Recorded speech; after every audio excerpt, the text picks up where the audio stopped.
Alors, monsieur Jérôme Bousseau, il semblerait que les métiers de protection rapprochée, les métiers de gardiennage, les métiers de sécurité prennent de l'ampleur par les temps qui courent.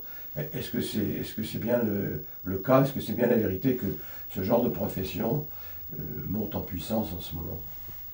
Oui, oui, ça monte en puissance. Surtout qu'en ce moment, les boîtes de sécurité recherchent du monde, surtout dans la région nantaise ou même dans toute autre région. La sécurité, on a besoin dans les magasins, dans les sites industriels. Euh, Dans les manifestations aussi, je présume, oui, de loisirs y compris peut-être. oui, oui, oui, oui. Je pense aux discothèques, aux boîtes de nuit, etc. C'est là que vous intervenez également. Euh, oui et non. Car dans les discothèques, ils font partie de la convention de l'hôtellerie, Ouais. certains de la sécurité privée. Alors, je vais vous poser une question. Vous autres agents de sécurité, c'est comme ça qu'on dit Oui. dans le métier, vous autres agents de sécurité, quel pouvoir avez-vous en fait par rapport notamment aux forces officielles de police ou police ou gendarmerie? Est-ce que vous avez un statut spécial? Non, on fait que la prévention. On prévient les forces de l'ordre qu'on fait les levées de doute. Si la levée de doute voit qu'il y a une trace d'effraction, on appelle les forces de l'ordre. Alors, quand vous êtes par exemple en train de surveiller ou d'assurer la sécurité d'une grande surface. Alors, dans ce cas-là, imaginez, je ne sais pas moi, que quelqu'un dérobe des objets dans cette grande surface. Quel pouvoir avez-vous? Qu'est-ce que vous faites? Qu'est-ce que vous pouvez exercer par rapport au droit? On intervient après la sortie des caisses. On demande à la personne de venir avec nous dans un lieu, dans un bureau, la porte ouverte bien sûr. Et on lui demande ce qu'il a pris. On demande qu'il retire l'objet de ses Dérobé? vêtements. Oui. Voilà. S'il veut pas, ben, on intervient, on fait intervenir les forces de l'ordre. Et s'il refuse, si cet individu refuse de vous suivre, il peut. Il- Et vous, quelle force, je veux dire, officielle par rapport au droit avez-vous pour l'obliger à vous suivre dans le bureau en question? On n'a pas de droit. D'accord. Alors, quelle autre forme de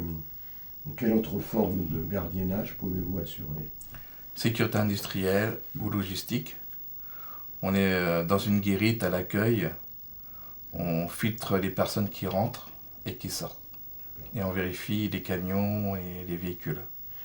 Alors, vous nous disiez tout à l'heure que vous assurez également la protection rapprochée. En quoi ça consiste, la protection rapprochée? Ça consiste à protéger la personne, mais on voit que le gros de l'iceberg.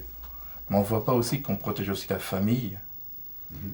et aussi ses intérêts personnels, ses entreprises. Et dans ce but-là, on fait un audit de sécurité pour savoir le besoin de la personne niveau sécurité. En cas, par exemple, d'une agression physique sur une personne dont vous avez la protection, euh, comment pouvez-vous intervenir? On défend la personne ou on fuit. La meilleure solution, c'est de fuir. C'est-à-dire que vous emmenez la personne avec vous. Avec nous, puis on le protège en même temps. Est-ce que vous ne croyez pas que vous avez en fait peu de droits pour exercer votre profession? On a peu de droits. On n'est pas reconnu par l'État. On commence un peu, mais on a besoin aussi d'être bien être reconnu par les clients, par l'État aussi. Est-ce que vous êtes organisé professionnellement parlant? Je veux dire, vous avez un syndicat particulier de ce genre de métier ou pas? Niveau sécurité, gardiennage, il y a un syndicat, ça s'appelle le SNES. On a aussi, on se fait contrôler par le CNAPS, c'est la Commission nationale d'activité privée sécurité, qui nous contrôle si on a bien les cartes professionnelles. Parce que dans chaque métier, on a une carte professionnelle. D'accord. Je vais vous poser une dernière question. Lorsque vous assurez, par exemple, la sécurité d'une réunion publique, politique, s'il y a des agents perturbateurs qui viennent dans cette réunion, qu'est-ce que vous pouvez faire? Et qu'est-ce que vous avez le droit de faire? On demande à la personne de sortir du lieu. Oui, s'ils sont plusieurs personnes à venir perturber la séance. On demande aux personnes de partir, quoi. Et si elles ne partent pas? On fait intervenir soit les forces de l'ordre, si c'est domaine public. Après, privé, voilà. D'accord, très bien. Mais écoutez, je vous remercie. Mais bon, il faut que, si par exemple dans une situation comme ça, il faut rester discret, car après, le client qu'on protège peut compatir de son image.